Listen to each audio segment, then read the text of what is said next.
My name is Serene Holloway. I'm 31 years old, and 6 months ago I was scrubbing bathroom tiles at midnight in an office building downtown. 7 months pregnant.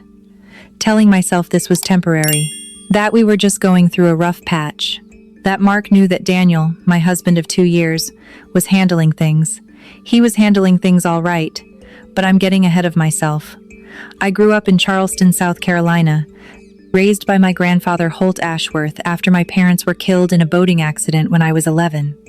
Holt was old Carolina money, the kind that doesn't announce itself. He wore the same leather belt for 20 years and drove a truck that cost less than his watch, which he never mentioned to anyone. He built a private real estate investment firm from nothing in the 1970s and spent the next 50 years making it mean something.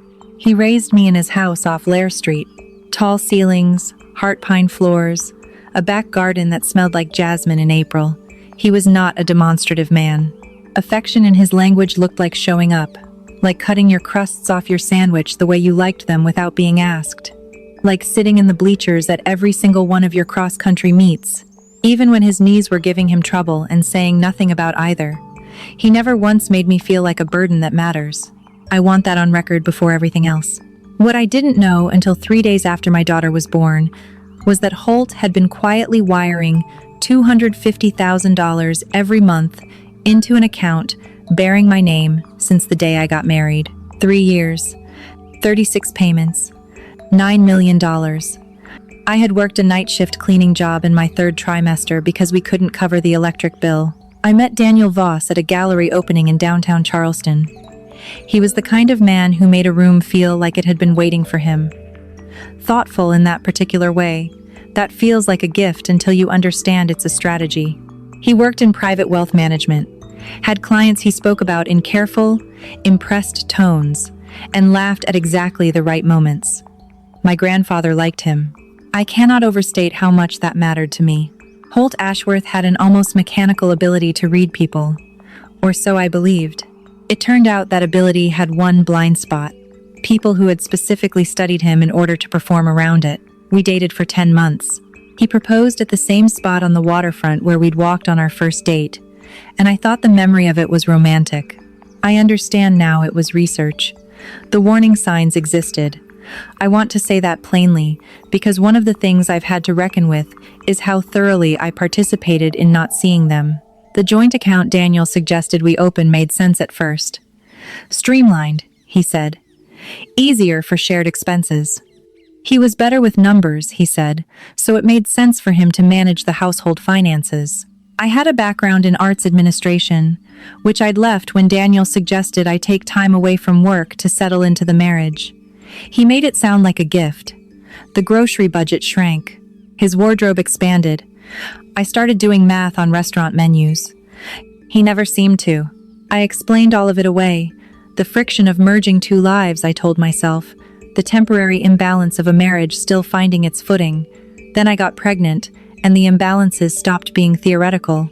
By my 6th month, I had picked up 2 overnight shifts a week cleaning an office complex on Morrison Drive. The work was physical and unglamorous, and I told myself I was being resourceful, practical, the kind of woman who figures things out. Daniel knew about the cleaning job. He called it industrious. He brought me a smoothie once while I was lacing up my shoes for a shift, kissed my temple, said he was proud of how hard I worked. $9 million was sitting in an account with his name on it. His mother, Laureen, had been coming around the house more frequently since the pregnancy. She lived 40 minutes north and had the kind of schedule that seemed to accommodate itself entirely around dropping by unannounced. She and Daniel had a closeness that operated like a closed system, warm to observe and airless to be near. She had opinions about how I organized the pantry, how I decorated the nursery, how I spent my time, delivered always in the register of helpful suggestion. Packages had begun arriving daily, designer brands I recognized but couldn't have justified buying, addressed to Daniel, several to Laureen. When I asked, Daniel said he'd done well with a client portfolio and treated himself a little. He said it simply, cleanly, in the tone of a man who has nothing to explain. I went to work that Friday and mopped 14 floors and chose to believe him. In my 7th month, Daniel and Laureen spent a long weekend in Asheville, a rental property, a spa, restaurants with tasting menus. He sent photographs, a mountain view at dusk, a charcuterie board that cost more than our weekly grocery budget. I liked the photos. I told him it looked beautiful.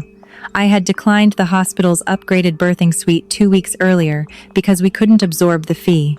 Our daughter was born on a Tuesday. We named her Wren. She was 7 pounds, 14 ounces, and she arrived into the world looking immediately skeptical of everything in it, which I have since decided is her best quality. Holt came to the hospital on day 2. He held Wren for a long time without speaking, which was, in the entire catalog of things I'd seen him do in 20 years, the most tender. Then he looked at me, not at Wren, at me, at the shirt I'd been wearing since Sunday, at the way I angled my body away from the billing station when the nurse walked past it. At my hands, he pulled a chair close and sat down in it carefully, like his body had just remembered his 81 years. "Serene," he said. "Wasn't $250,000 a month enough?" I thought the exhaustion had caught up with me, that I'd misheard. "What, the money?" He said it quietly, like he was handling something that might break. I assumed he stopped and looked at my hands again. I assumed I was choosing to live simply. Wren was asleep on my chest. 2 days old and already the most real thing in the world. "Grandpa." My voice came out wrong. "Too small. I've never seen a single dollar of that." The color drained from his face in a way I had never seen before and hoped never to see again. He didn't speak. He looked at me for a long moment. Then he reached into his jacket pocket, pulled out his phone, pressed a single contact, and when the line connected, said 3 words. "Get me, Harriet." The door to my hospital room opened 40 minutes later. Daniel walked in first, followed by Lorene. They were laughing about something, carrying shopping bags, Nordstrom, a boutique I didn't recognize, with tissue paper visible at the top. The easy, unguarded laughter of people who had had a very good afternoon. They saw my grandfather's face and stopped. Not gradually, instantly. "Holt," Lorene said. Her voice shifted into a register I'd never heard from her. Careful. Controlled. What a surprise. Holt didn't look at her. He was looking at Daniel. Daniel. Just the name. Quiet. The specific quiet of a door, closing before a storm. Daniel set the bags down. His smile was attempting to sustain itself against information it hadn't fully received yet. "Hey, Holt. I didn't realize you were stopping by. Where has my granddaughter's money gone?" The room went still. Even Wren, who had been fussing softly, stopped. Daniel blinked. "What money?" "Don't." Holt's voice didn't rise. It did something more effective. It became very, very level. Every transfer went into a joint account designated for household expenses. An account your name appeared on as co-manager. An account she never had independent access to. I looked at Daniel. He wouldn't look at me. "Things were complicated," he said. "Financially, the market. 2 years," I heard myself say. My voice sounded like it was coming from another room. 2.5 years of wire transfers. $250,000 a month. I did the math out loud because I needed to hear it land. That's over 9 million. "You told me we were struggling," I said. "I picked up a cleaning job, Daniel. 7 months pregnant, 2 nights a week, mopping floors." I cried over a grocery bill. I declined the birthing suite upgrade because I didn't think we could manage the fee. My hands were shaking. "I let them, and you were sitting on 9 million. He finally looked at me, and what I saw in his face was not guilt. It was calculation. The look of someone rapidly assessing new variables. "You don't understand what it takes to maintain our standing," he said. "The client relationships, the networking, who's standing." My voice cracked on the word. Lorene stepped forward. Her chin was lifted in the particular way she had when she was assembling authority. "Daniel's career requires a certain Mrs. Voss." Holt said. She stopped. "Your name appears as an authorized user on a card funded by that money. I'd recommend silence." She went very still. Holt looked back at Daniel. Something in his expression had settled into a finality I recognized from the few times I'd seen him close a negotiation. "Pack a bag," he said to me. Quiet, unhurried. "You and Wren are coming home with me tonight. My attorneys will handle everything else." Holt's house on Lair Street smelled exactly the way it always had. Old wood and jasmine and something underneath that I can only describe as permanence. My old room was unchanged. Same quilt, same lamp, Same oak tree outside the window that I had climbed approximately 10,000 times as a girl. I sat on the edge of that bed at midnight with Ren on my chest and felt the particular exhaustion of someone who has been holding an enormous weight without knowing it and has just set it down. The next morning, Holt introduced me to Harriet Crane. Harriet was 63, silver-haired, charcoal-suited, with the focused economy of someone who built the quarter hour and considered preamble a form of professional negligence. She had practiced law for 38 years, was a Yale-trained litigator, and had, according to Holt, never lost a civil fraud case. She sat across from me at the dining table with a folder thick enough to cause injury. "Tell me everything," she said from the beginning. "Don't editorialize." I talked for 45 minutes. She asked 4 clarifying questions. When I finished, she said, "Good. Now, let me show you what we already have."